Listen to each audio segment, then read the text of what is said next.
Bueno, buenas noches a todos y todas. Buenas noches, Mercedes, Alicia, que somos los que estamos presentes esta noche aquí. Espero que se sume alguien más en el transcurso de la sesión y si no, bueno, seremos nosotros. Vamos a iniciar entonces esta primera clase de la diplomatura, de este seminario de la diplomatura que está dedicado al análisis de lo que nosotros llamamos desde la sociedad civil informe sombra, ¿no? Es decir, cómo nosotros desde la sociedad civil o cómo las organizaciones de la sociedad civil, en algunos casos de la academia también, llevamos adelante nuestras evaluaciones, ¿sí? Nuestros monitoreos fundamentalmente de las políticas públicas, ¿m?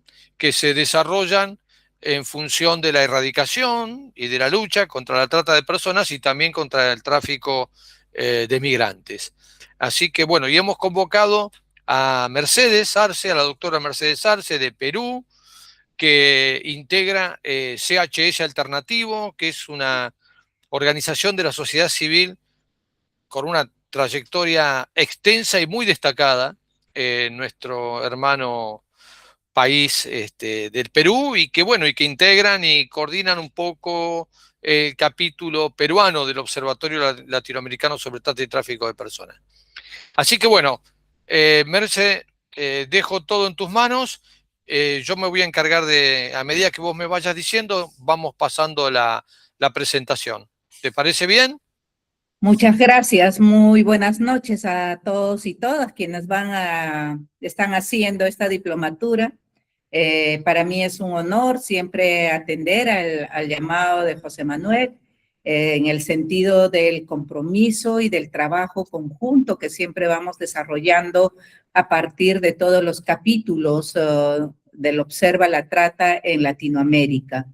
En Perú, como en todos los países de Latinoamérica, pues tenemos una similitud respecto primero, a la situación que se genera, pero también a las maneras de abordaje que se tiene frente a estas problemáticas sociales que convienen luego en delitos como es la trata de personas, la explotación humana, ¿no?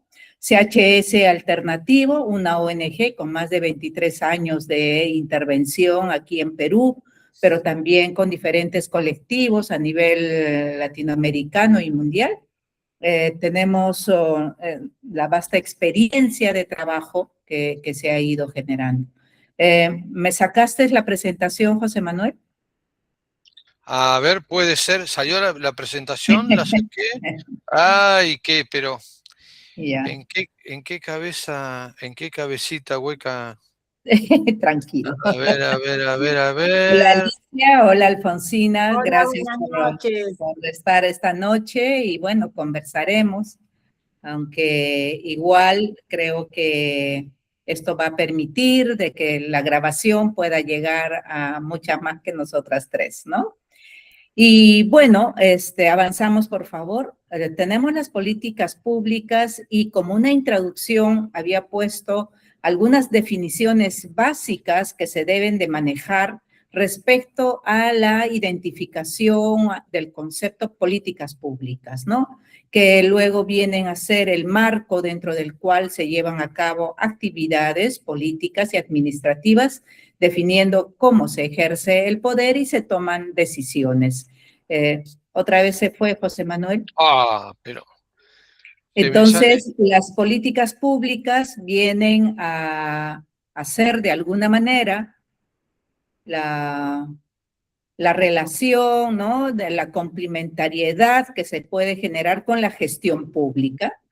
Las políticas públicas definen el qué hacer, es decir, es el objetivo estratégico, mientras que la gestión pública pues se encarga de determinar cómo hacerlo, ¿no? Es la ejecución técnica y administrativa que se va a ir, que se va a ir dando. Ahí se ve. Sí, ahí se ve, gracias. Perfecto, perfecto. Estas políticas públicas vienen de los conceptos tradicionales de policy, ¿no? La política, que es el curso de acción, programa que adopta un gobierno sobre algo específico, como en este caso, las políticas públicas respecto a trata de personas en el país. Nosotros tenemos la política nacional frente a la trata de personas, que se ha generado desde el 2021 hasta el 2030, ¿no? Es el marco normativo que nos rige. Luego tenemos el resto de políticas públicas, el conjunto de acciones y decisiones deliberadas de los tomadores de decisiones ante un problema público, es decir, la política nacional frente a la trata de personas tiene mucho que ver con la política nacional, por ejemplo, de niñez, tiene que ver mucho con la política nacional de violencia de género, de la política de igualdad de oportunidades, la política de acceso a la justicia, en fin, de derechos humanos, ¿no? Entonces, son un conjunto también de herramientas, ¿no? Que van a ir generando la importancia de las políticas públicas para el abordaje. El policy process, que es el proceso de desarrollo de las políticas, se trata principalmente del proceso que se debe de generar, no del problema y sus contenidos, ni de las soluciones, sino del cómo, ¿no? Del proceso propiamente dicho.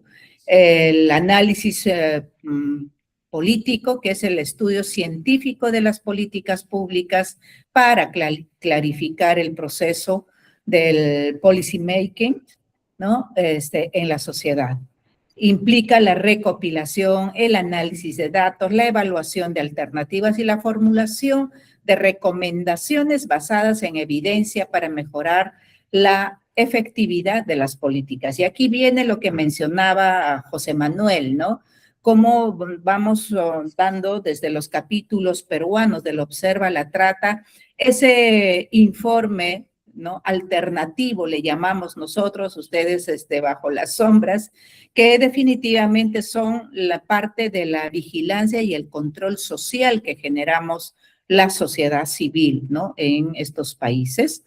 Y la gestión pública, pues, son los instrumentos, las actividades, el proceso que permiten que la maquinaria estatal funcione para poner en marcha las decisiones públicas y administrar recursos, ¿no?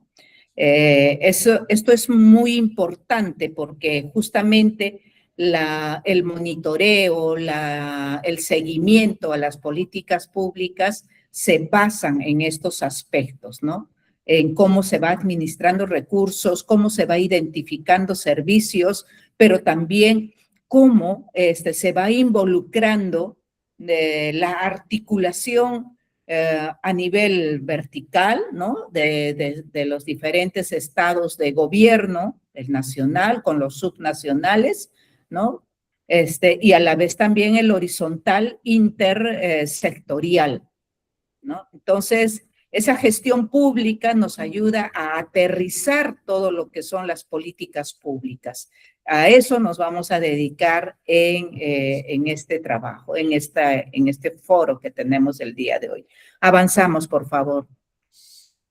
Y repetimos, ¿no? ¿Qué son las políticas públicas? Pues es un marco que da estabilidad, que permite la adaptabilidad en el territorio, que genera una coherencia y coordinación entre lo que se dice, se hace, se necesita y se interviene, ¿no? La calidad de implementación y ejecución, no basta dar la normativa, sino cómo esta normativa va generando mejores y mayores recursos para servicios con mayor cobertura, pero a la vez también con coberturas de calidad, ¿no? La orientación hacia el interés colectivo.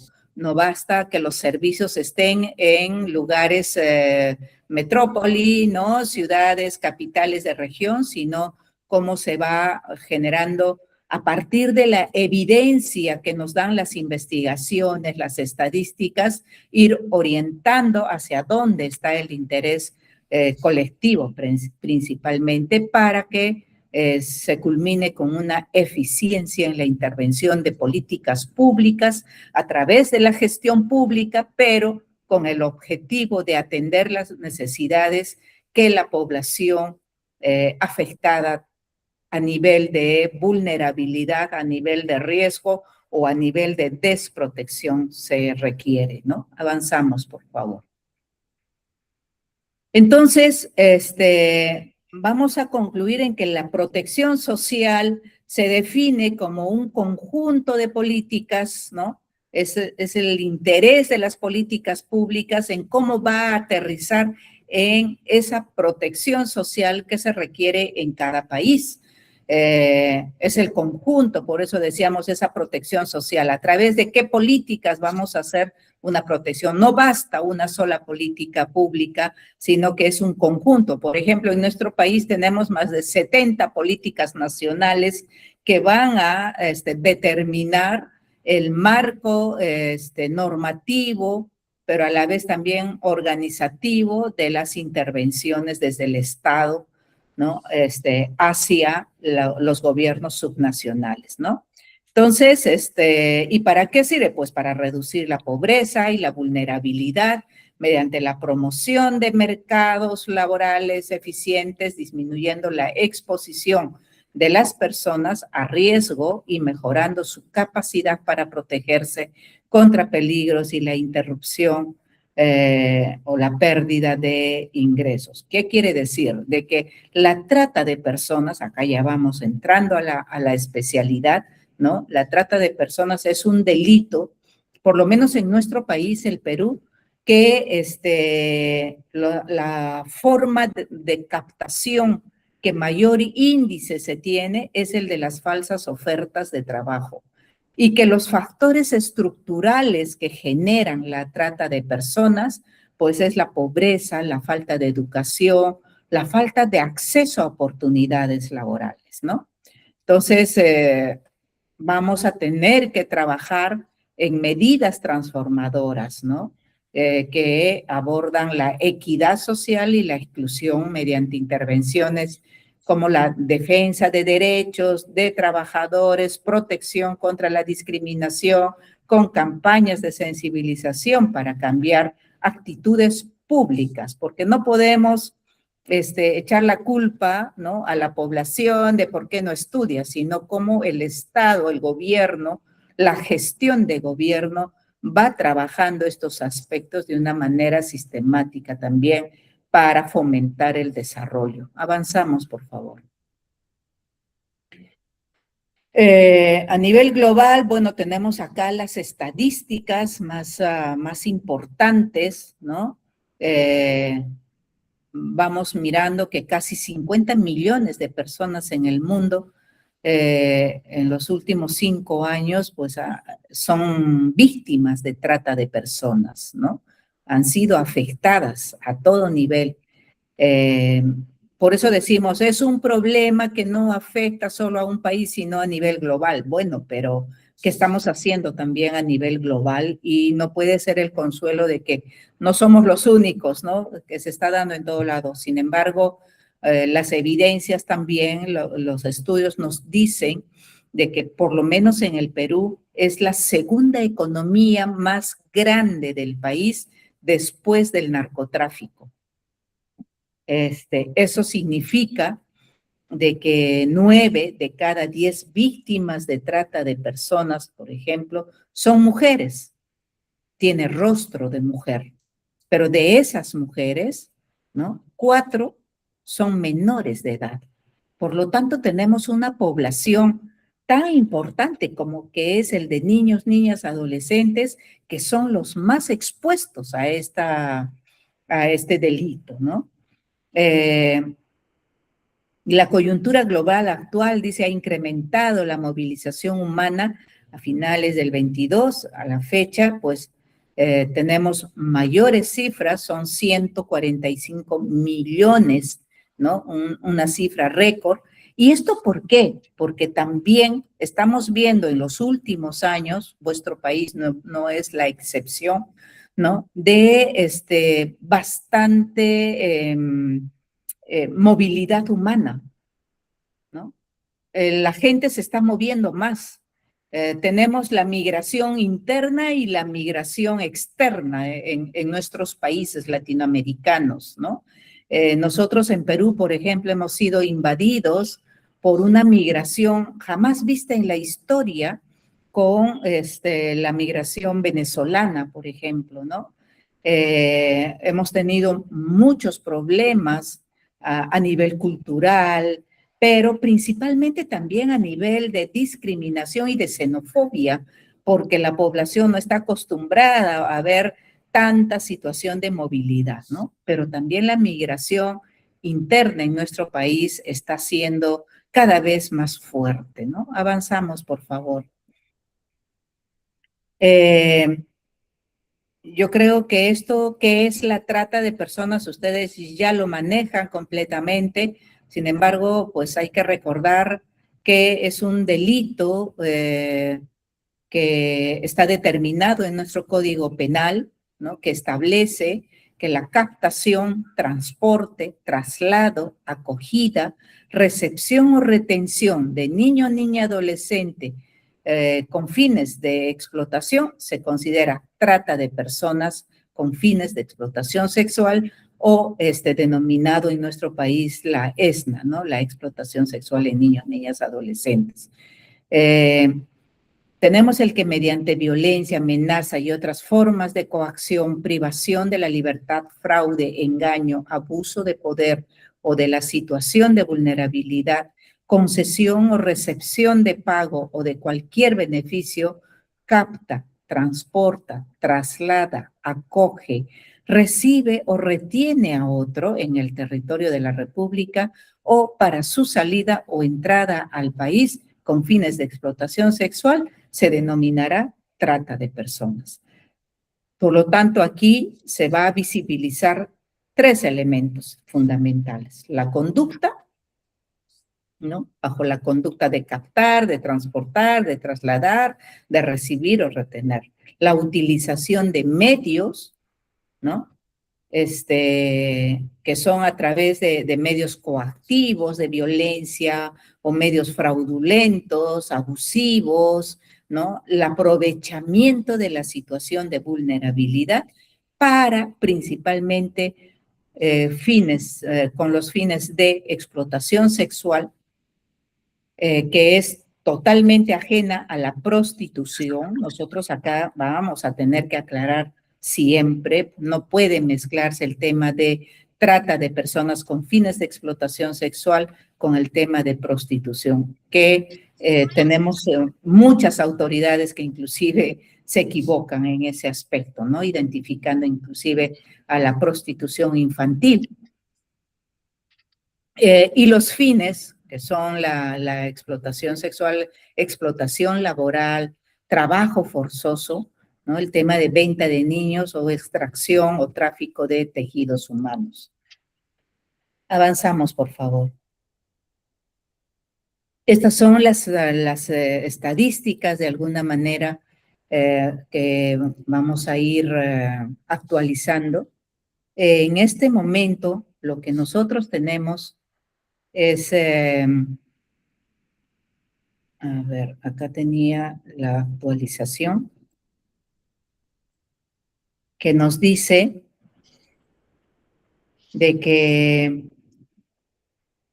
en nuestro país existe un nuevo panorama del delito que se ha generado por el aumento significativo de lo que les manifestaba la migración. Pero por otro lado, también sufrimos el tema de la criminalidad organizada y otros fenómenos delictivos como el tráfico ilícito de migrantes. Al generarse estas nuevas modalidades, vamos viendo también nuevas estadísticas en lo que son las denuncias, el perfil de la víctima y la impunidad del delito, ¿no? No existe, dice, una estrategia o instrumento claro que oriente a las instituciones públicas sobre cómo desarrollar acciones efectivas de prevención y sensibilización frente al delito, ¿no? Tenemos la preocupación, por ejemplo, de la impunidad, que sigue siendo una barrera importante frente a esta problemática. Según Los datos del Ministerio Público entre 20 y 25, entre los años 2020 y 2025 se han registrado 7.790 denuncias por trata de personas, de las cuales solo el 6.4% terminaron con una sentencia, lo que evidencia, aquí estábamos, fíjense, ahora con el tema del ratio de impunidad del 3.59. Eso no ha cambiado a pesar de que se han movido algunos aspectos, ¿no? Respecto al tema también de criminalidad organizada, el perfil de las víctimas ha cambiado, ¿no? Antes eran mujeres de zonas rurales, pero hoy en día la población migrante es la que está siendo mayormente afectada por todas las situaciones de vulnerabilidad también que se va generando, ¿no? Hemos tenido que, con 15 asesinatos por cada 100.000 habitantes, tenemos serios problemas, ¿no? De la criminalidad detrás de las víctimas y del costo que tiene con vidas acabadas, ¿no? El tema de las denuncias, por ejemplo, para el presente año, hemos tenido que, a ver, son 7.790 víctimas y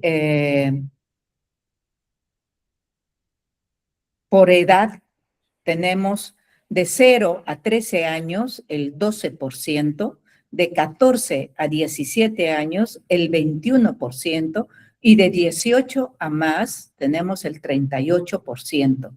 Esa es la población que para nosotros es muy importante porque nos da la lectura de que son población joven la que está más expuesta a la trata de personas. Avanzamos, por favor. Estas son las rutas principales que dentro del país se van generando y como ven son las partes de frontera las que están más propensas a la identificación o a esas rutas que van reconociéndose en cada región del país, ¿no? Avanzamos, por favor. Hemos hecho estadísticas, por ejemplo, respecto a lo que son los nuevos perfiles de las víctimas y ahí los estudios nos dan una clara situación de xenofobia de los peruanos. El 69% de los peruanos no confiaría en una persona venezolana para que asuma responsabilidad en la gestión de su empresa o negocio. El 61.4% no alquilaría un cuarto o vivienda y el 80.6% sentiría inseguridad en un barrio en el que la mayoría de vecinos sean venezolanos, por ejemplo, ¿no? Hemos tenido muchas autoridades que inclusive han sacado ordenanzas, legislaciones territoriales para que no se dé trabajo a ningún migrante venezolano, ¿no? Ha pasado por todo ello la trata de personas a ser una dinámica, de ser una dinámica nacional, a ser una dinámica más transnacional. Y la proliferación de organizaciones criminales que también ha marcado mucho estos años, ¿no? Y las justificaciones, tenemos el método de la vacuna, por ejemplo, en donde las migrantes tienen que pagar el ingreso al país, ¿no? Las fichadoras a quienes se les da el encargo de tener que hacer cierto número de atenciones por día para generar los ingresos a las redes criminales. Los masajes tántricos, que son esos masajes con final feliz, en donde se va haciendo una difusión, una convocatoria masiva a parroquianos, pero que finalmente son las fachadas de la trata de personas. Y las agencias prepago, ¿no? Hoy en día con el Airbnb, por ejemplo, muy poco control podemos tener de los hoteles, ¿no? Sí, porque son la contratación de viviendas a Airbnb las que están siendo utilizadas para la comisión de este delito, ¿no?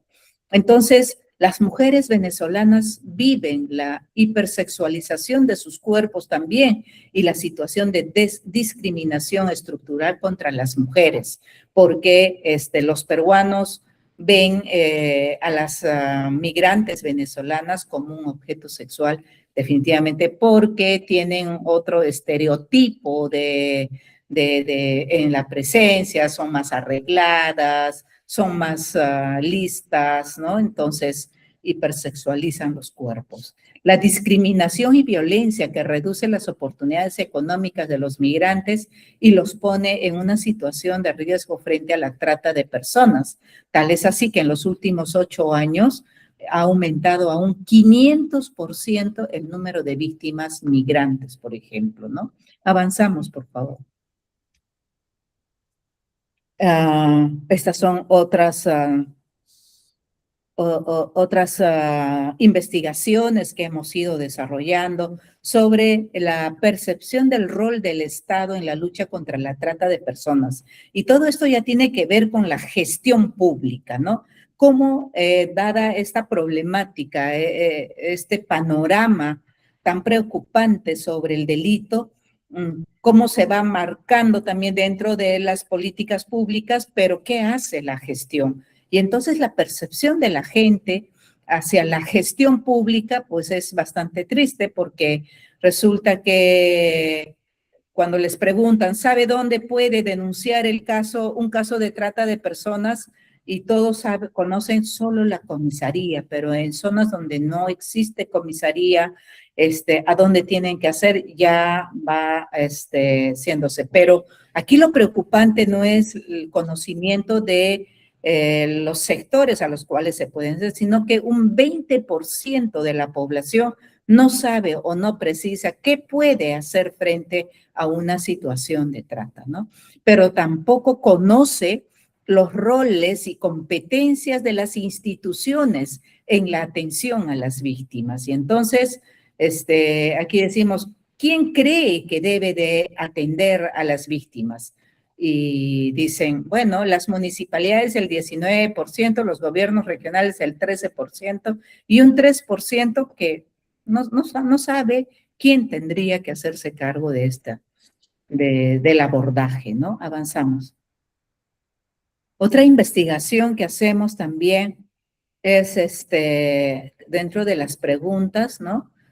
¿A qué instituciones conocen? Y las que en menor medida aparecen es la Fiscalía de la Nación, cuando es el principal actor de intervenir en casos de trata de personas.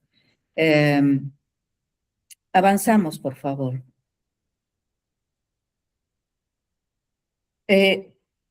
Esto es también un estudio que nosotros hemos hecho, una investigación respecto a las economías criminales y su impacto en el Perú y en lo que tiene que ver con las políticas públicas, ¿no? Entonces, vemos que, por ejemplo, los delitos precedentes al lavado de activos son 14.478 millones de dólares que va generando. Los delitos concurrentes a corrupción en el año 2021 serán 24.000 millones de soles. Es decir, que la formalidad e informalidad e ilegalidad son escenarios sobrepuestos, ¿no? Existe una sinergia entre lo que es la criminalidad organizada y el crimen común. Hemos pasado de la tolerancia a la normalización del delito porque resulta que es una economía ilegal, por ejemplo, la minería, pero bajo la fachada de ser una economía informal van justificando la ilegalidad, ¿no? Y la permisibilidad del Estado. El contrabando es una economía ilegal, pero lo van justificando como que es al menudeo y que más son importaciones en vía de formalización, ¿no? Tenemos los factores exógenos como la demanda internacional al oro, a la cocaína, a la madera, por todo también nuestro territorio peruano que tiene muchas zonas de selva donde se permiten pues estas acciones. Y los factores endógenos, pues la pobreza, la fragilidad del Estado y de las instituciones, la debilidad del sistema anticorrupción en el país, permite también de que las economías criminales tengan que generar un mayor impacto en el Perú, ¿no?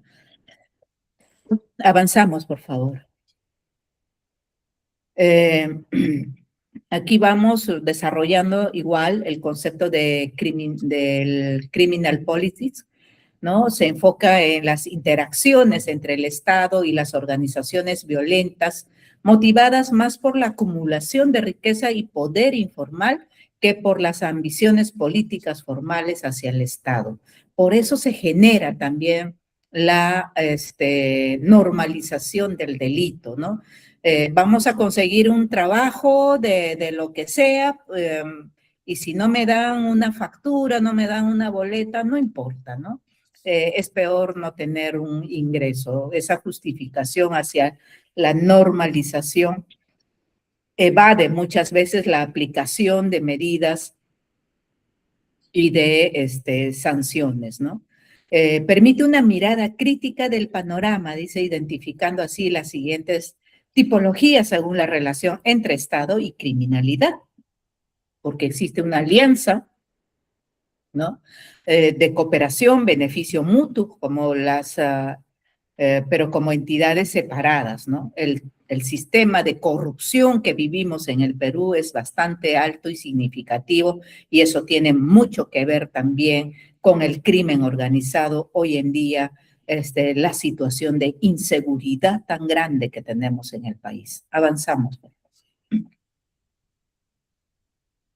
Y bueno, todo esto se resume en una situación de aspectos que acá yo me quiero detener para poder analizar la sostenibilidad del delito, ¿no? Y para poder generar el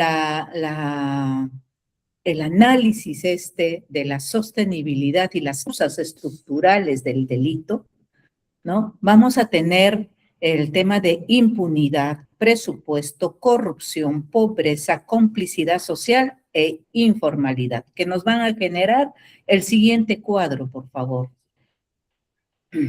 Y aquí nos vamos a detener mucho. El análisis que hacemos es, cuanto menos presupuesto exista, cuanto más pobreza y más informalidad haya en el país, ¿no? Va a haber mayor, va a estar más propenso al aumento de la trata de personas. Más presupuesto, menos pobreza, menos informalidad nos permitirá salir de la trata. Pero si hacemos ese cruce entre más impunidad, más corrupción y complicidad social, vamos a tener una alta rentabilidad del delito. ¿Por qué? Porque quizás empezaríamos analizando, ¿no?, las causas estructurales que generan las condiciones de vulnerabilidad y riesgo que permiten que tratantes y delincuentes y organizaciones criminales tengan las herramientas propicias para captar y explotar a las víctimas en general, ¿no? Dentro de las causas estructurales de este delito, una de las principales es la pobreza, que ha crecido sustancialmente, no solo en mi país, sino en todos los países de Latinoamérica, ¿no? Otras razones, por ejemplo, vinculadas a esta causa son el desempleo y la informalidad de la economía. Ambas desencadenan ¿no? En la merma del mercado laboral. Tenemos, por ejemplo, que en el 2023 el Instituto Nacional de Estadística e Informática de nuestro país nos manifiesta de que hemos perdido 156.700 empleos con respecto al 2022 por la situación de la pandemia. Sin embargo, al 2026 su recuperación ha sido en un 10%.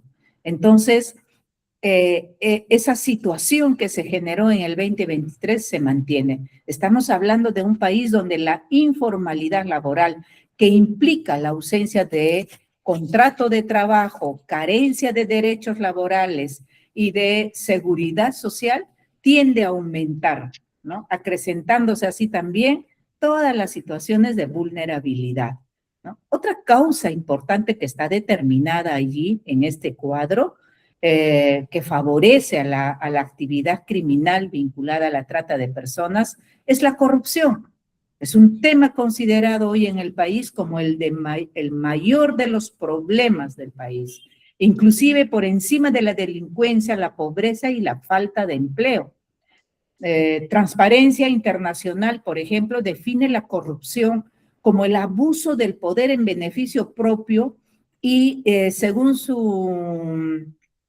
tiene un índice de percepción de la corrupción, el IPC, ¿no? Donde determina que el Perú en el año 2025 ha registrado su peor indicador, colocándose en el puesto 121, junto con países como Angola y Mongolia, ¿no?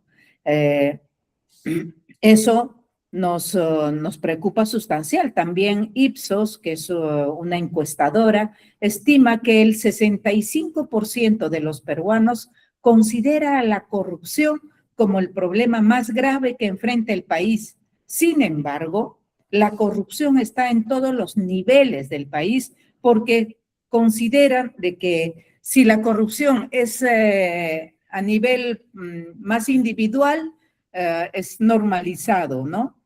Tiene que ver con el tema de trata, por supuesto, porque justamente la complicidad de los responsables de controlar las falsas ofertas de trabajo de las fuerzas del poder que deben controlar el traslado, el transporte de las personas, hasta aquellos que aceptan coimas por omitir intervenir en lugares de explotación, filtrar información de operativos o no cumplir con las obligaciones en el marco de la persecución y la sanción de este delito, pues es parte de esta problemática, ¿no? A todo ello se suma que la corrupción, por ejemplo, que atraviesa un conjunto de instituciones en el Estado peruano, tiene que ver con el acceso a la justicia y se relaciona con lo que hemos estado revisando, el nivel de impunidad. De cada 100 imputados, solo 4 o 5 llegan a obtener una sentencia condenatoria.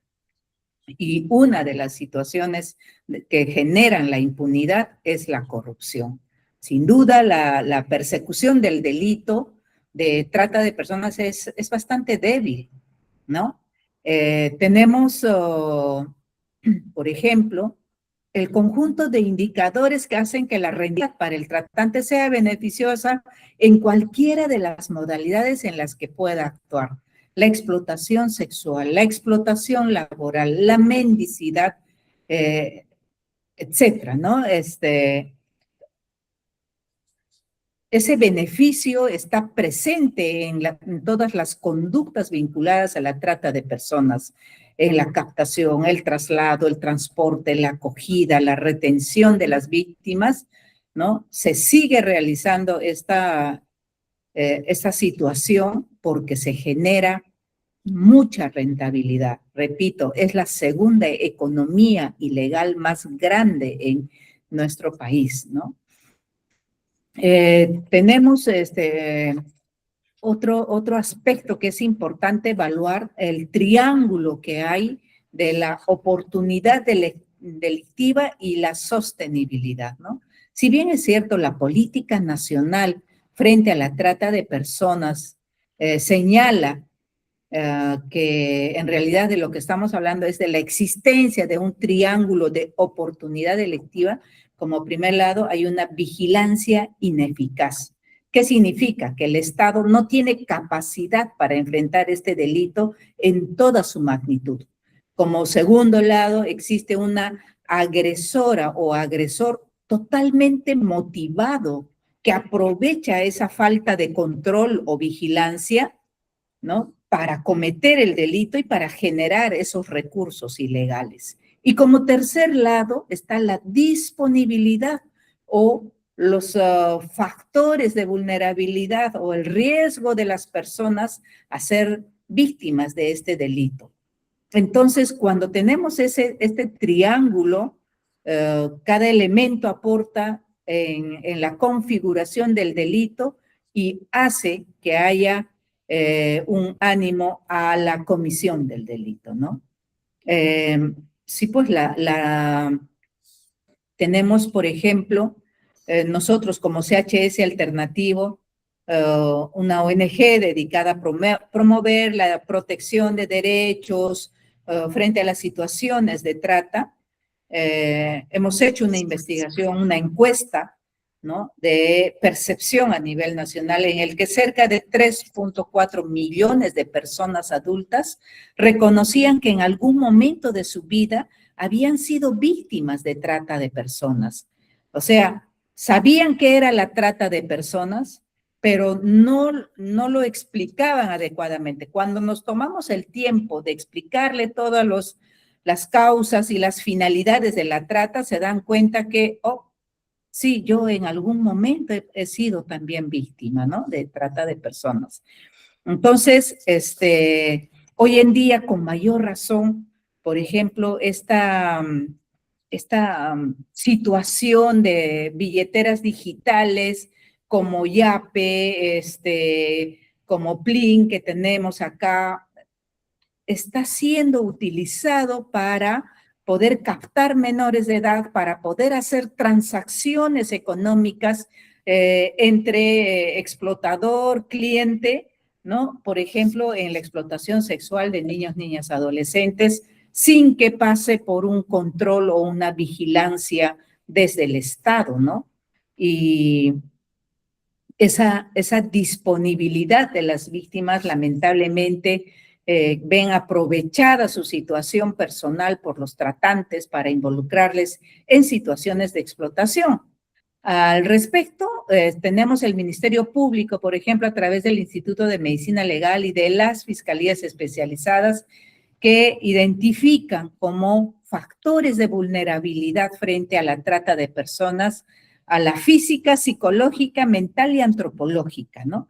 En la física que se conoce o que se identifica la edad, la discapacidad, la situación de desnutrición, violencia sexual, enfermedad crónica, etcétera.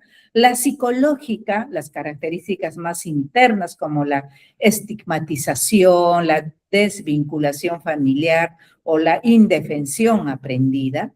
La mental como trastornos de desarrollo, retraso mental, y la antropológica social como en una edad en su dimensión cultural, de educación, pobreza, lengua, lejanía geográfica, etnicidad, víctima de conflicto armado, condición de migrante, etcétera, etcétera, ¿no?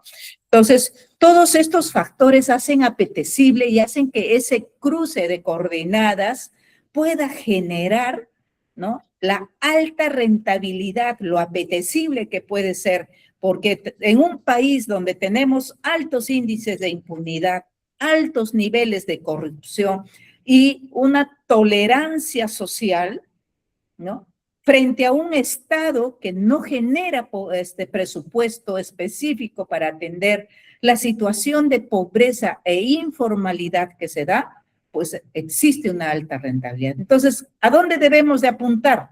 Debemos apuntar que en un país haya menos impunidad, menos corrupción, menos complicidad social y que el Estado pueda generar mayor presupuesto para mayor capacidad de superar la pobreza y menos informalidad en todo el desarrollo económico, ¿no? Entonces, ahí vamos a tener recién el desánimo. Mientras tanto, seguirá siendo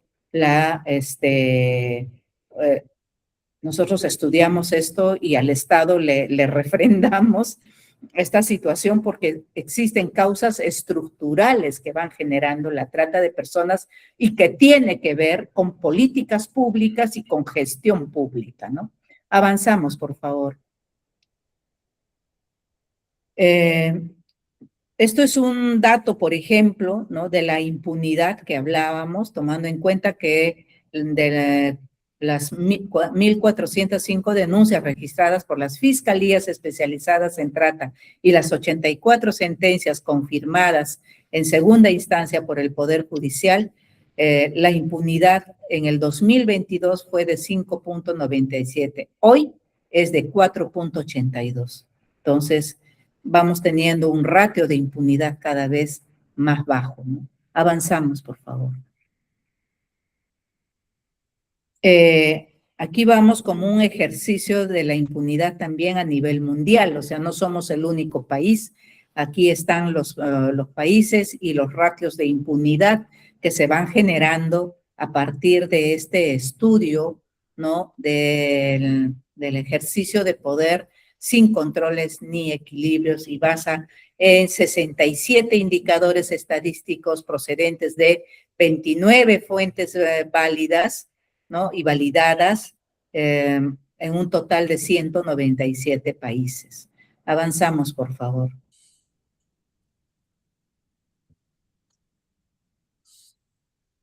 El índice de corrupción, ustedes ya conocen, en nuestro país hasta la fecha tenemos 7 presidentes de la República en la cárcel por actos de corrupción que se han ido dando, un desequilibrio político del Estado que nos dice que no somos el único país, pero estamos entre los países donde hay más corrupción. Avanzamos, por favor.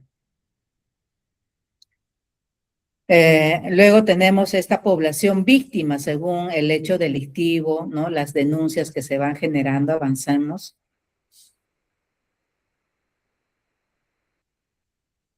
La complicidad social a nivel latinoamericano. Estamos antes que Bolivia y México simplemente. La tolerancia social frente a la trata de personas es bastante fuerte. Avanzamos.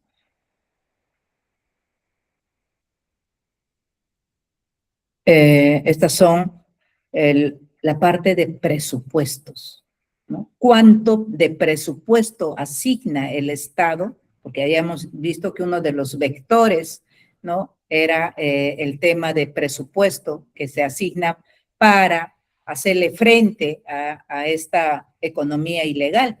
Y en nuestro país, por lo menos, vemos que no se va superando. Imagínense que la inversión por ciudadano es de 0.18 centavos de sol, que no llega, diríamos, a unos 20 céntimos de dólar, ¿no?, que se va invirtiendo para poder prevenir el tema de trata de personas en el país. A la siguiente semana hablaremos de una manera mucho más exhaustiva el último informe alternativo que hemos tenido del año 25. Avanzamos, por favor. Estas son las diferencias de aporte o de asignación presupuestal, porque lamentablemente cuando se sacan políticas nacionales frente a la trata de personas, resulta que el Estado con mucha facilidad determina que no estará afecto a mayores presupuestos, más allá de los que cada sector o cada institución le pueda asignar. Por lo tanto, cada vez se va haciendo más ínfimo, ¿no? Avanzamos.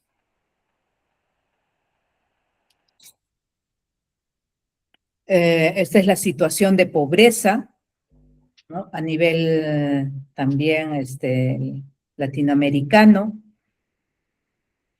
Estamos en un 30,3% dentro de los niveles, antes que El Salvador, Bolivia y México también.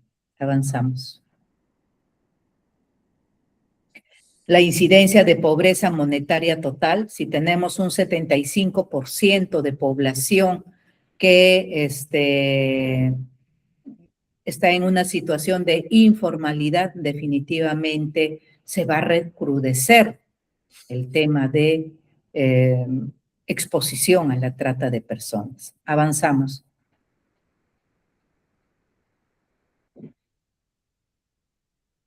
El empleo informal, que no ha variado mucho, pero que no tiene mayor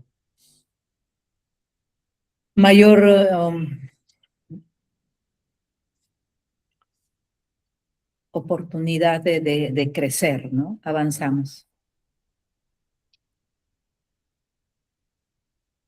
La participación, dice, del sector informal en el PBI, nos dice claramente lo mismo, ¿no? La situación de pobreza, la situación de informalidad y la falta de oportunidades laborales, uno de los factores estructurales más graves para la trata de personas. Avanzamos.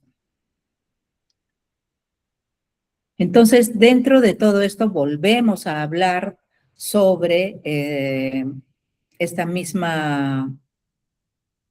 mismo cuadro que genera la sostenibilidad del delito y nos vamos dando cuenta, pues, de que la situación de trata es bastante cruda, pero que va generando mayor afectación a la mujer, ¿no? Hay un nítido predominio de las víctimas mujeres con fines de explotación sexual que define un sesgo de género muy importante en la trata de personas. Esto tiene que ver no solo con el hecho de que hay un mercado disponible, sino también con cómo han construido los varones su heteronormatividad, mejor dicho, cómo hemos construido una heteronormatividad que asigna determinados roles a los varones, entre ellos el ser consumidores de la explotación sexual o de servicios o favores sexuales, ¿no?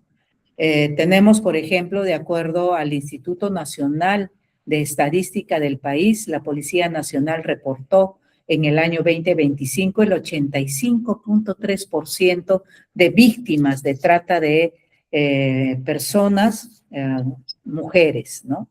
Por eso en el Perú la trata de personas todavía sigue siendo un problema más vinculado a ellas. Presumo que en vuestro país también, luego conversaremos al respecto, ¿no? Pero ahora bien, esta situación puede ser también que también se encuentre en el ámbito de la trata con fines de explotación laboral, por el predominio del trabajo doméstico sin supervisión de las autoridades o por el uso de mano de obra de mujeres en actividades con escaso control, como en la cosecha de algodón, cosecha de frutas, de verduras, ¿no? En todas esas empresas de importación o exportación, ¿no? Aún así, las estadísticas colocan a las víctimas de trata sexual como las principales afectadas por este delito, ¿no? Realiza la policía, por ejemplo, y la finalidad de trata de personas que más intervención tiene de todo el sistema persecutorio del delito es la trata con fines de explotación sexual, ¿no?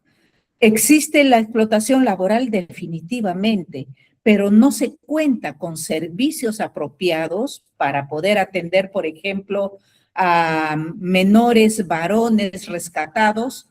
No tendrían un servicio, un centro de acogida a donde puedan ir. O si, por ejemplo, son personas con discapacidad, ¿no? Los servicios todavía están solamente identificados y de una manera muy limitada para niñas, mujeres, pero para adultas, por ejemplo, no tenemos servicios que puedan atender. Uno de los datos también que quisiera darles quizás es de que en la actualidad la explotación sexual ha incurrido en los entornos virtuales en nuestro país De ahí que el Comité de Derechos del Niño haya aprobado la observación general número 25, por ejemplo, sobre los tipos de cuidado que se requieren poner en práctica para el resguardo de los derechos de las niñas y los niños en el marco de los entornos virtuales y en donde la explotación es una de sus preocupaciones, ¿no? En este sentido, es materia de debate sobre cómo respetar la libertad de información en el marco del uso del Internet y cómo evitar los riesgos o mitigarlos de niñas en ese entorno, ¿no? Todavía tenemos las prohibiciones del uso de los celulares o del Internet, pero no trabajamos en la prevención. Todavía, por ejemplo, en el Perú se considera que se producen cerca de 3,000 imágenes al día con contenido pornográfico de menores, ¿no? Denominado ahora como material, como la MASNA, ¿no? El material de abuso sexual en niños, niñas, adolescentes. Así pues, esta débil respuesta del Estado va dirigido fundamentalmente a la atención de las víctimas, ¿no? Con una tenue prevención del delito, pero cuando las víctimas ya son afectadas, ¿qué respuesta tiene el Estado frente a ellas?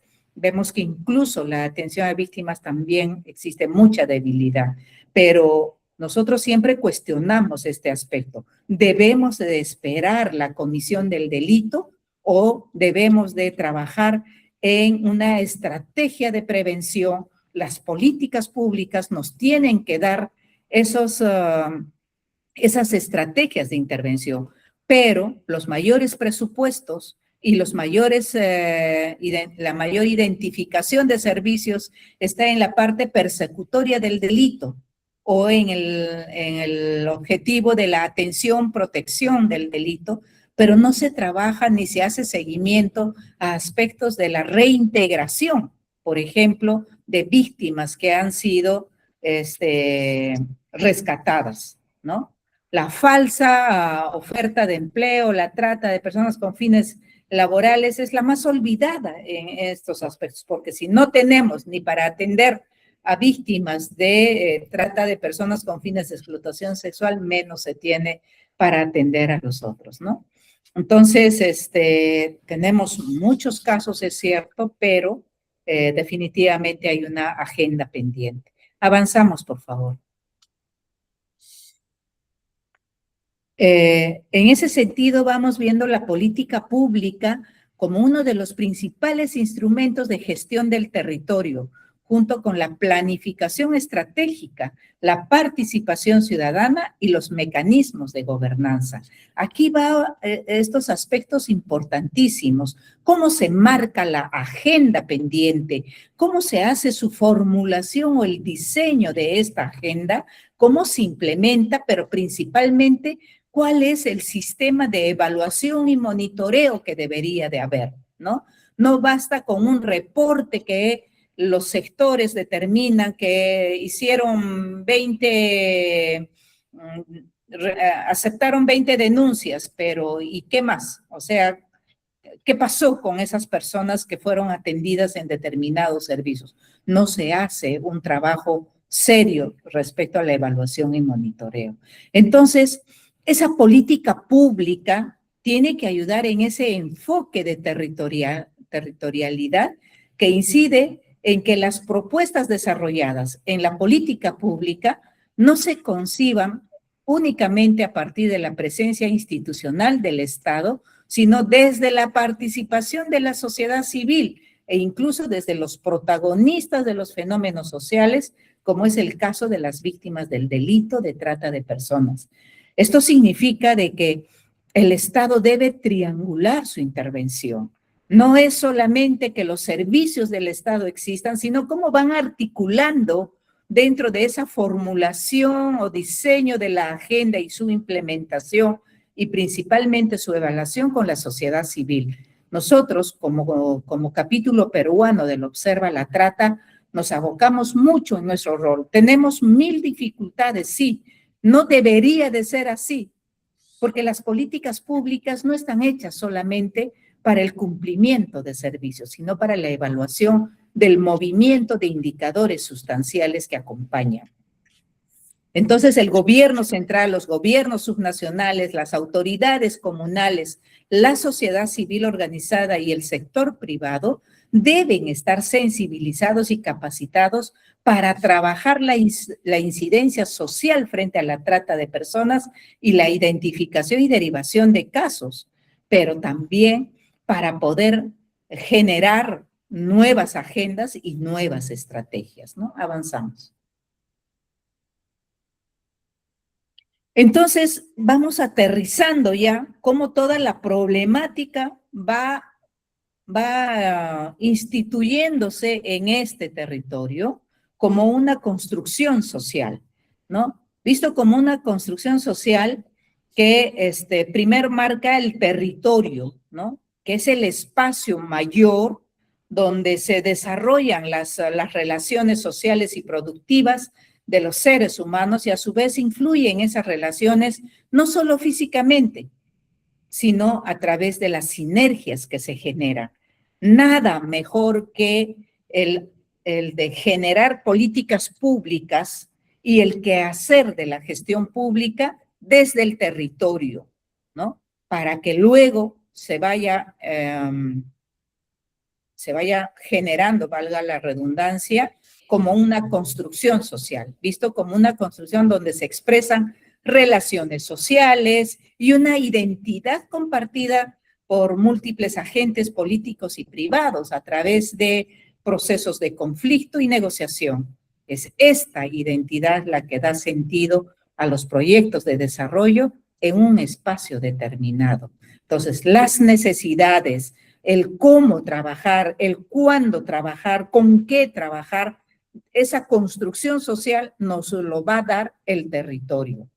Pero ese territorio, como una construcción social, va a generar también la territorialización de las políticas públicas. Antes, por favor.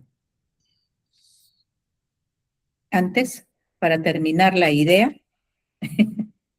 Ahí.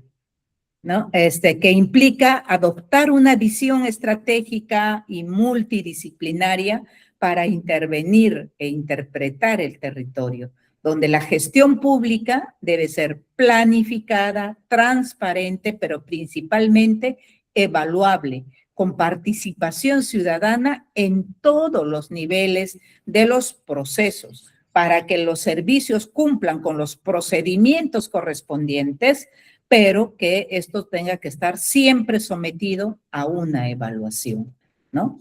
Avanzamos, por favor. Bueno, aquí yo hice un panorama de cuáles son las políticas públicas que tienen los diferentes países. Esto ya lo dejo como una lectura para que ustedes puedan ingresar y ver el tema, la legislación comparada, se dice, de lo que está en los países y respecto a políticas nacionales. Avanzamos. Aquí habíamos visto que en todos los países existen disposiciones constitucionales, legales, normativas frente a la trata. Esto no ha sido acompañado por una mayor referencia y la incorporación de instrumentos de derecho internacional en materia de derechos humanos. También vemos en estos estudios que se han generado que la prevención se puede considerar como uno de los ejes que mayor desarrollo presenta, pero resulta necesario acompañar estas medidas de prevención con iniciativas para la evaluación del impacto de estas acciones. Lo más fácil para los sectores, para las instituciones, para los países, es decir, de que se ha prevenido a partir de pequeñas charlas, generación de materiales, campañas comunicacionales, pero cuánto se ha interiorizado y cuánto se ha acompañado también a la reflexión y al análisis del impacto negativo que genera este delito y esta problemática social, ¿no? Se ha desarrollado una significativa transformación legislativa en el ámbito penal y la trata de personas, pero las carencias detectadas en cuanto al marco normativo se refieren más bien a los lineamientos administrativos a nivel operativo relacionados con la protección de las víctimas sobrevivientes. Tenemos mucha legislación, tenemos muy ordenado todos los sectores, pero ¿qué nos hacemos con instituciones que no tienen personal suficientemente capacitado? ¿Qué hacemos con instituciones que no tienen los presupuestos suficientes para una itinerancia en el servicio, para una atención 24/7 de emergencias, por ejemplo, ¿no? A nivel de normativa local, vemos en municipalidades, distritos, departamentos, que son pocas las entidades territoriales que han emitido planes territorializados, ordenanzas, acuerdos o han establecido procedimientos para la imposición de sanciones administrativas que complementen los aspectos penales, ¿no? Ahí es un pendiente todavía. Avanzamos, por favor. En la región andina no es nada diferente, tenemos los mismos problemas con grandes desafíos, ¿no? Que se refieren a la identificación de casos, finalización y celeridad de los procesos judiciales, el fortalecimiento de recursos humanos, la generación de más materiales, procesos de capacitación de las unidades especializadas, bueno, todo el sistema de justicia, el sistema de atención, protección, reintegración y persecución del delito requieren lo mismo. Avanzamos, por favor. Esta es una línea del tiempo que nosotros tenemos de nuestra política pública en el Perú, ¿no? Empezamos en el 2016 con un protocolo intersectorial, en el 17 tuvimos el primer Plan Nacional de Acción contra la Trata de Personas, en el 21 se logra la 31146 para modificar el Código Penal y constituir un solo capítulo que habla sobre todo lo que son los delitos contra la dignidad humana. En el 2021 también se genera la nueva política nacional frente a la trata de personas con 3 objetivos prioritarios, 19 lineamientos, 42 servicios que ya están identificados. Con el Plan Nacional decíamos, todos tenemos la obligación de trabajar contra la trata, pero con la política nacional nos ayuda a identificar exactamente los 42 servicios y el involucramiento de 11 sectores y 4 organismos constitucionalmente autónomos que ya están identificados, repito, ¿no? En el 22 tenemos una actualización del protocolo intrasectorial de prevención, detección, y en el 23 que tenemos el protocolo intersectorial para la prevención. Ya es un protocolo mucho más actualizado. Avanzamos, por favor. Esta es un poco la estructura de cómo se crea en nuestro país las políticas nacionales, ¿no? Que primero se recogen de principales estadísticas que nos da el Instituto Nacional de Estadística e Investigación, luego acuden a lo que son el CEPLAN, que es el Centro de Planeamiento Nacional, para que ellos a su vez puedan identificar los planes de desarrollo concertado regional y pueda aterrizar en los planes específicos institucionales y los planes operativos institucionales de todos los sectores subnacionales, ¿no? Avanzamos. Este es el recorrido en otro formato, pero nosotros, es curioso porque el CEPLAN, el Centro de Planificación Nacional del Perú, busca mucho la evaluación, el seguimiento, el monitoreo, ¿no? El trabajo por resultados, pero tangiblemente no se tiene mayor avance, ¿no? En este aspecto. Se empieza por el tema del constituir los insumos, generar las actividades, identificar los productos, evaluar los resultados iniciales, intermedios, finales, para luego identificar el impacto agregado, ¿no? Avanzamos. Este es el problema público y que identifica nuestra política nacional, ¿no? En donde la gobernanza democrática se ha transversalizado a cada uno de los objetivos y lineamientos planteados, entendiendo que, dado la complejidad de la problemática de trata de personas, es requerida una respuesta coordinada y participativa, ¿no? Entonces, el problema público que tiene es la persistencia de la victimización por trata de personas. Su objetivo es la prevención, control y reducción de este fenómeno mediante la atención de los factores sociales y culturales que lo generan y la persecución y sanción eficiente del delito de trata y de todo aquello vinculado a la explotación de personas. Avanzamos. Cuenta con los 3 objetivos que ya habíamos dicho. Estos son los sectores que se han identificado, ¿no? Los 8 sectores, los 11 sectores, los 3 organismos autónomos que tienen la responsabilidad de poder trabajar el tema de trata de personas de manera articulada. Avanzamos.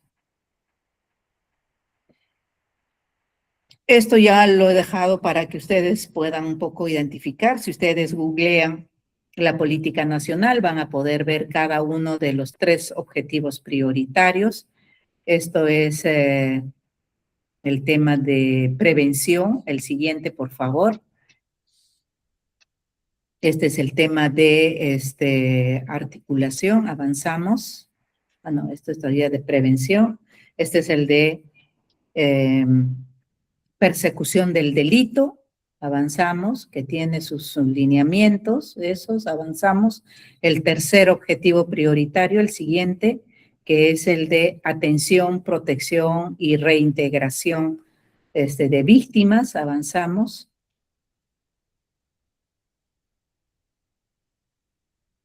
Y avanzamos, también nuestra política nacional tiene una disposición final para la implementación, seguimiento y evaluación, y nos dice que el Ministerio del Interior es el ente rector desde la Dirección de Derechos Fundamentales de la Dirección General de Seguridad Democrática, el ente que va a garantizar la implementación de la política nacional.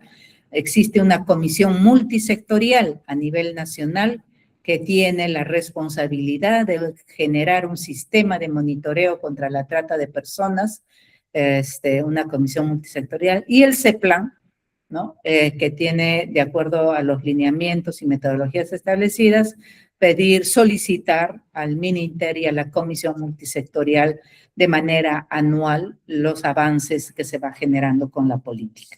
Avanzamos. Y acá va el tema de los hallazgos, que creo que es más que todo la agenda pendiente, ¿no? Y un primer pendiente que se tiene es la mejora del presupuesto público invertido en la lucha contra la explotación. Concretamente, podemos decir que el Estado ha venido aprobando presupuestos cada vez menores, como ustedes han podido revisar más atrás, ¿no? Para enfrentar el delito de trata de personas. Llegamos a una cifra totalmente marginal frente a lo que se requiere para enfrentar este delito. Esto habla mucho de la importancia que la trata de personas tiene para el Estado, la verdad, ¿no? Más aún pese al perfil multidimensional que es la trata de personas. Solo hay 3 sectores del Estado que presupuestan, por ejemplo, anualmente las partidas. Avanzamos, por favor. Justamente estas son historias que se han ido generando, ¿no? Avanzamos.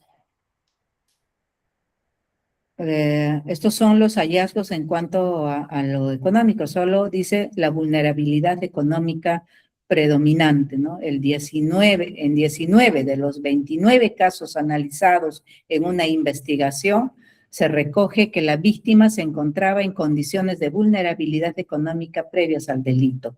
Eso es brutal cuando hablamos del tema de falta de presupuesto, pero también la falta de oportunidades sin recursos económicos. ¿Cómo vamos a luchar con la sociedad civil o con la población, ¿no? Eh, También vemos acá que el Estado ha programado un modelo causal de lo que debe hacer, como la vigilancia preventiva limitada o contrarrestar la insuficiente capacidad de los integrantes del sistema de protección penal, para así poder procesar denuncias, perseguir un delito, ¿no? Son insuficientes. Lo que decíamos, o sea, están determinados los sectores, está la normativa, está la política, pero tenemos instituciones totalmente desabastecidas de recursos humanos y recursos materiales, ¿no? Una crítica que también tenemos en relación a la política nacional actual es que ya debería estar pensándose en las adecuaciones que se debe de hacer, ¿no? El panorama ha cambiado totalmente en nuestro país. En el 2021 no teníamos estos nuevos perfiles de víctimas ni estos nuevos contextos de organizaciones criminales. En el 19 empezaron a manifestarse los efectos de flujos migratorios por toda la región, sobre todo de venezolanos y venezolanas. Esto devino en un crecimiento de la criminalidad, pero que no ha sido exponencial como lo quieren presentar, pero que sí ha implicado la incorporación en esquemas delictivos, ¿no? De algunas organizaciones criminales también que comenzaron a dedicarse a la trata de personas como el Tren de Aragua, por ejemplo, ¿no? Sus facciones aquí en Perú. Siguiente, por favor. Acá hablábamos, por ejemplo, un caso del norteño, ¿no? Quien en el mes de enero del 2018, por ejemplo, había viajado a la población de La Unión, departamento de Sucre, Colombia, empleando el engaño, aprovechando de la situación de vulnerabilidad en que se encontraba el agraviado, ya que carecía de trabajo, se hallaba en precaria situación económica, y le formulan una falsa oferta de trabajo consistente en contratarlo como ayudante de cocina del restaurante que conducía en el Perú, alegando que el trabajo iba a ser fácil, ya que solo lavaría los platos y las ollas y haría limpieza de la cocina, que trabajaría de lunes a sábado, pero luego esto se fue volviendo en una situación mucho más de exigencia, pero también de falta de pago, o sea, de abuso, de explotación, para finalmente constituirse en trata de personas, ¿no? Avanzamos. Creo que ya estamos acá. Bueno, hemos visto toda la agenda pendiente que hay, todo lo que se tiene que trabajar, la relación que hay entre lo que son las políticas públicas y la gestión pública, la importancia del seguimiento, del monitoreo que desde la sociedad civil se debe generar, porque es la única forma de mantener la agenda viva, porque interés del Estado, pues poco o nada tenemos, ¿no? Entonces, un poco hasta acá es la exposición. Y bueno, podemos conversar un poco también cómo lo toman ustedes en vuestros países, cómo lo ven, qué les ha parecido toda la realidad de Perú. Bueno, Alfonsina, Alicia. Ah, muchas José. gracias, muchas gracias, Mercedes, excelente tu presentación, como siempre, muy completa, muy llena de información, es un bagaje de información impresionante. Eh, yo quería, a ver, poner un poquito sobre el tapete la cuestión del Estado, ¿viste? Porque nosotros estamos viviendo un momento muy particular aquí en Argentina, seguramente en Chile eso comenzará a la brevedad.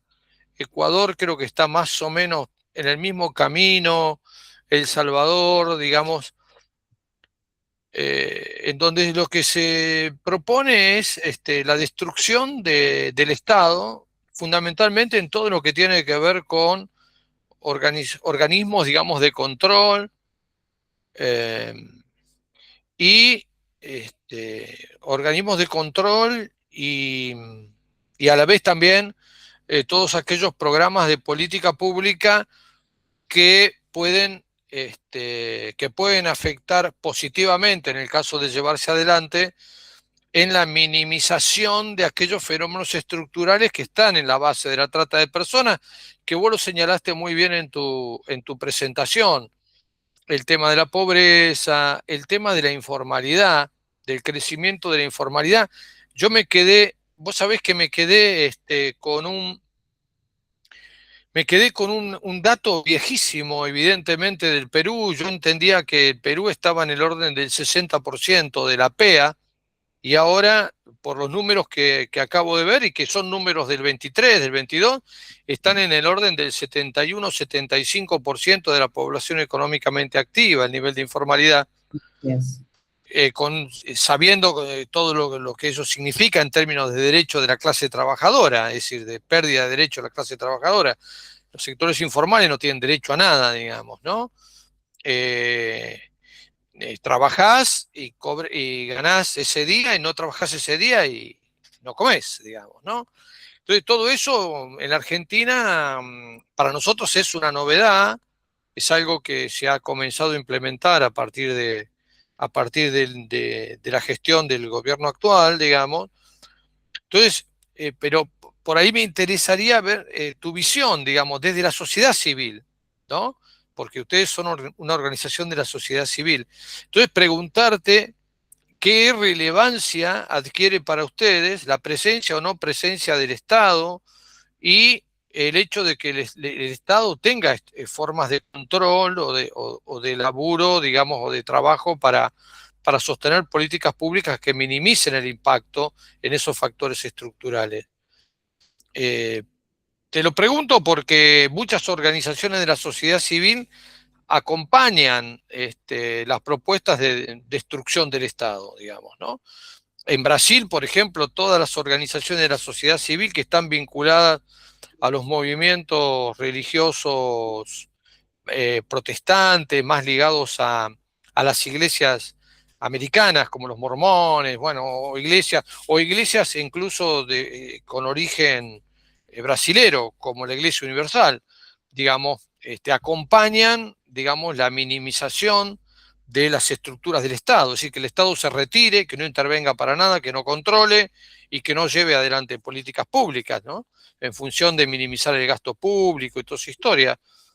Entonces, por ahí te pregunto a vos, ¿qué análisis haces vos desde una organización de la sociedad civil importante en este tema, tanto en trata como en tráfico, y como en crimen organizado? Eh, Conozco los estudios, a ustedes les recomiendo que lean los trabajos de Ricardo Valdés sobre crimen organizado transnacional, que son muy interesantes, y que los han desarrollado en el ámbito de CHS. Nada, como para dialogar un poco sobre esto, porque es algo que a nosotros en la Argentina nos preocupa. A mí me preocupa particularmente el desmantelamiento, por ejemplo, de todas las políticas públicas que estaban destinadas a trabajar sobre el fenómeno de la trata de personas, ¿no? Entonces, Definitivamente, desde CHS debemos reafirmar, ¿no?, que la persistencia de la pobreza, la desigualdad económica, la informalidad en la economía y en el mercado laboral y el desenvolvimiento de todo lo que son las economías ilegales e informales, el narcotráfico, la minería, la tala de madera, ¿no?, sumado con todo el incremento de la migración irregular, el desplazamiento de estas personas y el crecimiento de las organizaciones criminales, definitivamente generan las condiciones para que la trata de personas se configure en un fenómeno continuo en el Perú, que afecta principalmente a niñas, niños y mujeres, ¿no? La falta de formalización en el sector laboral, es una constante, pero desvirtúa muchos análisis de desarrollo económico, o sea, ¿para dónde va el desarrollo económico? Entonces, es un escenario, este 75% de informalidad es el escenario más propicio para las economías ilegales, ¿no es cierto?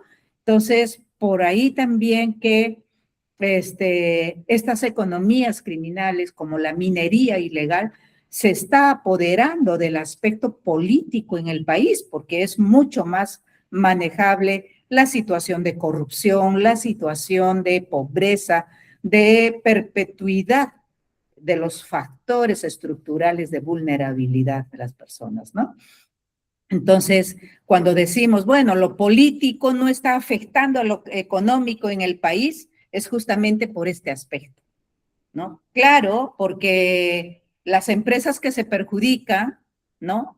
Están denominados en el tema de inversionistas, pero si el 75% de la población trabaja de manera informal, no tiene nada que perder, ¿no? Entonces, las redes criminales, la economía, la minería ilegal principalmente, está financiando muchos cuadros políticos para continuar, para perpetuar esta situación de informalidad. Es una lucha constante, pero también diríamos una desidia del Estado, porque lo más cómodo es no tener sindicalistas, no tener trabajadores que puedan reclamar sus derechos laborales, definitivamente, ¿no? Bueno, sí, sí, es un panorama complicado y que lleva a la reflexión, ¿no? No sé las compañeras, bienvenida Valeria, a vos no te habíamos dado la bienvenida porque entraste un poquito más tarde, bienvenida, gracias por estar. No sé si alguna de las tres, Alfonsina, Alicia, Valeria, quieren preguntar algo o aportar algo, decir algo, un comentario, lo que ustedes, Sí. siéntanse con libertad. Sí, hola, buenas noches, Hola. doctora José María, compañeras. La verdad, bueno, agradecer, la verdad que me encantó la clase y me re sorprendieron los números de cómo la trata maneja, está en segundo lugar con respecto al tema de la economía de Perú. También me sorprendió en el sentido, no sabía el dato esto de la migración de Venezuela. El aporte vendría a ser en forma negativa hacia el país hermano. Y bueno, lo que dice José María, el tema de, bueno, primero que es como que desde el lado del Estado hay cada vez se destina menos presupuesto para este tema. Es un tema que evidentemente a nadie o a muy poca gente le interesa. Y no hay políticas, para mí no hay políticas públicas, no hay políticas de prevención con respecto a este tema. Y es como que es un tema que todos sabemos que existe, pero la mayoría de gente trata de ver o mirar hacia otro lado. Totalmente, Alfonsina. Por eso que nosotros trabajamos tanto desde la sociedad civil por evidenciar esto, ¿no? Trabajamos a todo nivel. En cuanto es oportuno estar en el Congreso de la República, dando a conocer estas evidencias, ¿no? Exigiendo la evaluación del cumplimiento de la implementación de la política nacional, para nosotros es una gran oportunidad y para eso tenemos que estar preparados, pues, yendo detrás de todo lo que está pasando, ¿no? Pero sí, hay muy poca responsabilidad también desde los gobiernos subnacionales, ¿no? Acá les decimos las regiones y las municipalidades, ¿no? Entonces, siempre vamos a estar detrás de advertir, de visibilizar, porque esa es la labor de una ciudadanía responsable, creo yo. Entonces, el estudiar y el tener la evidencia no puede quedarse solo allí, ¿no? Por ejemplo, nosotros tenemos nuestro pliego de pendientes, de desafíos que se van generando y, por ejemplo, nosotros decimos, se debe tener una respuesta que vaya acorde a la problemática multidimensional de la trata de personas, con una respuesta que atraviese todas las políticas públicas y los programas presupuestales que que se genere esos presupuestos para esos servicios específicos, ¿no? O pensar en el tema de la necesidad de contar con una especie de un sistema antiexplotación que existe para como existe, por ejemplo, para trabajar el tema anticorrupción, ¿no? Tomando en cuenta que el delito de trata o de explotación está generando un impacto más grande en la economía que los propios casos de corrupción, inclusive en nuestro país, ¿no? O el tema de entender que la trata de personas no es solamente un fenómeno delictivo, sino es un problema social que tiene que ser abordado desde todos los ángulos, ¿no? Desde el ciudadano de a pie, desde el migrante que entra a nuestro país, desde todas las responsabilidades que tiene el sector privado, el sector público, las instituciones, los profesionales, la academia principalmente, ¿no? Sí, hay mucho por trabajar. Bien. Muchísimas gracias, Mercedes. Alicia, Bueno, ¿qué te parece? Alicia, ¿ibas a preguntar algo? ¿O Valeria quieren intervenir? Comentar. Le damos primero el lugar a Valeria y después, si quiere, por supuesto. Yo en este momento sí preferiría abstenerme, como ingresé un poco tarde, preferiría revisar la grabación antes de poder emitir algún criterio, porque puede ser incluso que se superponga con lo que vieron al inicio de la clase. Perfecto. De Disculpada, acuerdo. Valeria. No hay problema, no hay Sí, problema. disculpen. Vamos, Alicia. ¿Cómo ves tú en tu país, Alicia, el tema de compromiso de la gestión pública, de las políticas públicas? ¿Cómo ves?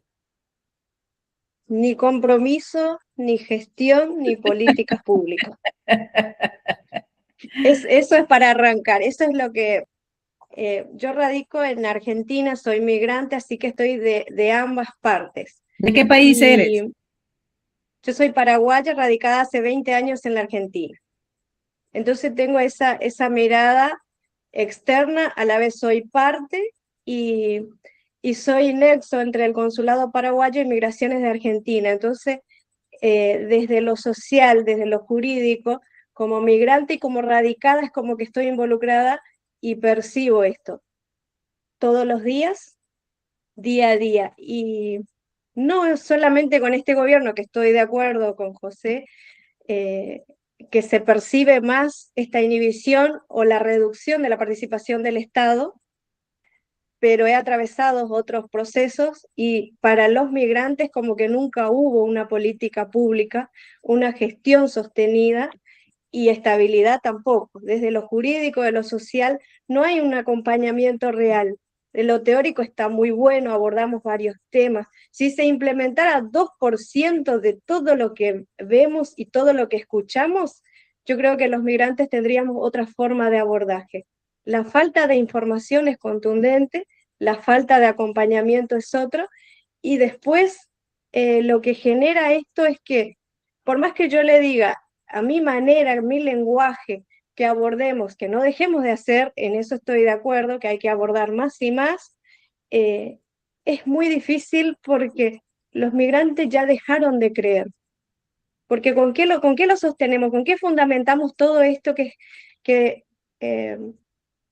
como que volcamos en la Constitución Nacional, volcamos en los protocolos, volcamos en las instituciones, en los congresos, que está muy bueno, insisto, que está muy bueno, pero ¿cómo lo hacemos? ¿Cómo fundamentamos y le decimos a un migrante, mira, estos son los números afirmativos y positivos para que vos creas y confíes? Porque todos son negativos, lamentablemente. Entonces la mirada que nosotros tenemos los migrantes no son optimistas, no son afirmativos, por más que se hayan avanzado muchísimo, se trabaje muchísimo, damos 10 pasos adelante y como 100 para atrás. Y más hoy, en Argentina, creo que es un retroceso terrible. Ya prácticamente es una persecución, porque si van sin orden, estoy de acuerdo con los controles, soy la primera que les recomienda, porque sin documentos no tenemos identidad, eso no somos nadie, pero ya es una persecución. Entonces, ¿cómo le digo a un migrante ¿cómo lo animo a mi connacional a que haga un documento? Primero, por miedo, porque después no tienen respaldo. Estamos hablando de migrantes, ni siquiera la trata de personas. Entonces, como un tema muy fuerte y que la crisis de representación, que es a nivel global, creo, pero con Estado era difícil, sin Estado muchísimo más. Yo creo que la población y más el acompañamiento social es fundamental, porque de ahí es la única forma de seguir sembrando semillas, dando información, mínimo acompañamiento y acercamiento, porque la mayoría desconocen y tienen miedo. Cada vez es más omisión que acción. Qué importante es el tema de la información, ¿no? Un derecho fundamental de cualquier persona y que lleva muchas veces a una tergiversación de lo que son los derechos, de lo que significa la migración o significa la movilidad humana, ¿no? No podemos seguir condenando a la movilidad humana. Es un derecho que se tiene, pero los derechos fundamentales no pierden por estar en un país o en otro país, ¿no? Son derechos humanos fundamentales que deben ser respetados, pero no va a ser posible eso si la sociedad civil, si las organizaciones de la población no damos nuestra voz, ¿no? Ya sé que es desanimante, ya sé que es algo que muchas veces, como bien dices tú, das 2 pasos atrás y luego 100, o 2 pasos adelante para dar 100 hacia atrás, pero igual hay que insistir. Nosotros vamos, fíjate, 25 años bregando, ¿no? Para que en el Perú se hable sobre trata de personas como una problemática de necesidad de intervención desde todos los sectores, ¿no? Y si existe normativa, hay que hacer respetar esa normativa. Nosotros, con un detalle, te cuento, ¿no? Teníamos a una mujer migrante de Venezuela que necesitaba ser atendida en un centro de salud y no le querían recibir porque estaba indocumentada.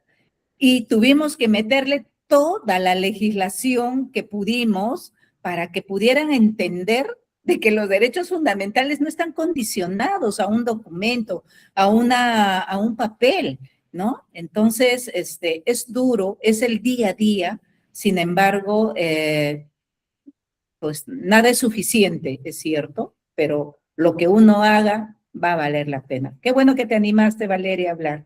Adelante. Sí, me animó justamente Alicia hablando de las problemáticas que enfrentan los migrantes, porque eso también es una problemática que se ve en Costa Rica y en específico para el acceso a fondos especiales contra la trata de personas, ¿verdad? Porque las personas migrantes llegan al país, son explotados y cuando llegan a buscar ayuda a las instituciones de gobierno y que se les clasifique como un caso de trata, hay a veces trámites muy burocráticos que impiden el acceso, no solo a, bueno, si ya para los nacionales es muy difícil, para los migrantes es aún más, porque como decía Alicia, no solo tienen el miedo de decir estoy indocumentado, indocumentada, sino también ese miedo de que vuelvan a mi país de origen o de volver a esa situación de riesgo, porque también no solo se da la explotación sexual, sino también a veces se da específicamente en el área agropecuaria, principalmente en cultivos de piña, por ejemplo, en las fronteras. Entonces, y ha sido un reto total como país. Sí se han estado tratando de eliminar algunos requisitos o algunos procedimientos más burocráticos para mejorar el acceso, pero definitivamente es algo que tenemos que seguir trabajando como país y más ahora que para nadie es un secreto que para las organizaciones, las fundaciones, no solo algo tan estatal, sino las fundaciones, las ONGs que ayudan a las personas en situación de trata, se han visto desfinanciadas por todo este clima político que hemos estado viviendo. Entonces ha sido un poco complicado porque esa desfinanciación lo ha tenido directamente que asumir instituciones del Estado que tal vez ya estaban totalmente rebosantes de casos, que tienen que asumir aún más. Entonces, definitivamente es un reto, no solo es un reto en Perú, no solo es un reto en Argentina, sino también yo creo que es un reto que tenemos en toda Latinoamérica.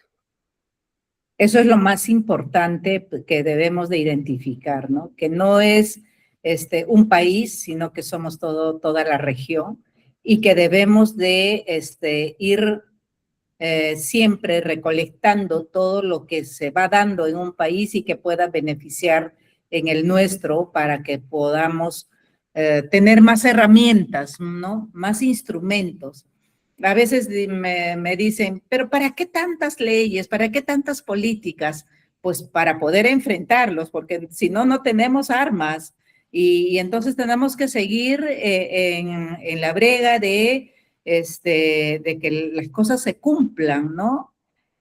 Porque lamentablemente en la gestión pública, y por eso es el comparativo de hoy, en la gestión pública, ningún operador, ningún trabajador del Estado va a ir más allá de sus funciones y competencias, ¿no?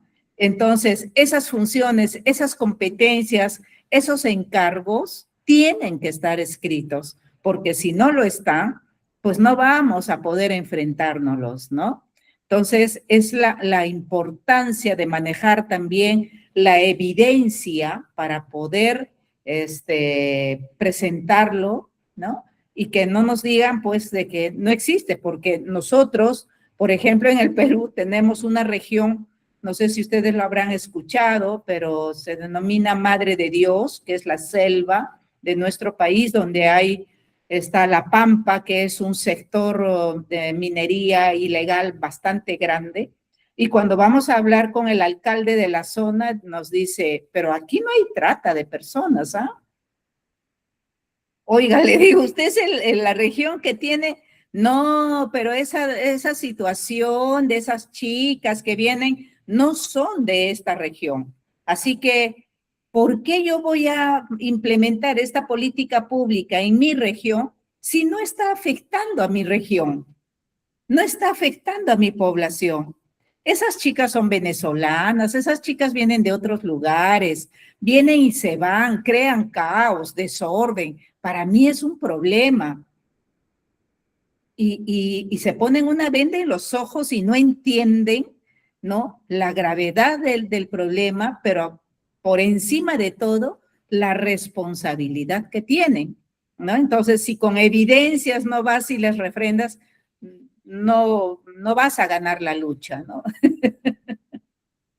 Sí, sí, qué bonitas reflexiones que tenemos y sí, pues hay mucho por hacer, pero es importante que vayamos conociendo la normatividad, el trabajo de las políticas públicas, qué está haciendo el Estado, porque es la única forma de exigir mayor compromiso, pero por encima mayor responsabilidad contra la trata de personas en todos sus fines, ¿no? Como bien decía Valeria, dentro de lo que es la trata de personas con fines de trabajo forzoso, de explotación laboral, es terrible. En mi país es el menos visibilizado, pero que es el que más existe y justamente se relaciona con este 75% de la población en situación de informalidad. Una empresa informal va a tener trabajadores informales, va a haber explotación laboral seguro, ¿no? Entonces, ¿cómo vencemos a todo eso? No basta con cerrar una tienda o una empresa, sino en cómo animas a la formalización y garantizas un empleo digno a la población, ¿no? Bueno, Valeria, dale. La que no iba a hablar nada. La que no iba a hablar, ¿verdad? Quedan 7 minutos. Bueno, todos 7 minutos. Justamente con esto que mencionó usted, que es el menos visibilizado, es muy cierto y es muy naturalizado en las regiones. Aquí, como les estaba mencionando, es el caso de las plantaciones de piña, que a la hora de realizar las recolecciones, vienen personas de países vecinos y les quitan el pasaporte. Y les dicen, hasta que ustedes terminen de trabajar, les vamos a devolver los pasaportes, les pagan menos del salario mínimo, aparentemente les incluían alimentación, aparentemente les incluían vivienda, pero al final son situaciones precarias donde los tienen y no se pueden devolver a sus países porque no tienen sus documentos de identidad. Y si usted pregunta en estas zonas, porque también hay nacionales trabajando en condiciones dudosas, dejémoslo ahí, dicen que es normal y no se identifican como víctima, porque Así es. uno de los principales retos ya a la hora de llegar a las víctimas, porque para llegar a la víctima tiene que haber una denuncia, y para que haya una denuncia, la víctima tiene que reconocerse como víctima. Entonces, no es así siempre, no es normal que les quiten los pasaportes, no es normal en las condiciones que lo tienen. Y dar ese paso de decir, estoy viviendo una explotación laboral, soy víctima de trata de personas, por todo el estigma que engloba el tipo, hace que tal vez algunas no quieran ni siquiera denunciar porque piensan que están, entre comillas, exagerando, o piensan que no califican dentro de esto. Entonces me parece muy importante esto que dice la doña Mercedes, porque no solo es que los gobiernos obviamente no quieren admitir que dentro de su jurisdicción se está dando trata de personas casi que autorizados por ellos, sino que las mismas víctimas no se están reconociendo como víctimas, en especial en explotaciones que no sean sexuales, porque dentro del imaginario está muy interiorizado que la trata es solamente con explotación sexual, y no, hay trata con trabajo forzado. Exactamente. Sí, totalmente de acuerdo, Valeria. Listo, José Manuel. Bueno, muy bien. Cumplimos con... Se nos fue el tiempo, estuvo muy buena la charla. Así que y llegamos 2 horitas, 2 horitas de charlar y bueno, hermosa la clase. Gracias a las 4, gracias Mercedes, a vos sobre todo, y también a Alfonsina, Alicia, Valeria, por estar. Y bueno, yo voy a parar la grabación. Antes, José Manuel, o mientras vas cerrando, a la próxima semana tenemos las clases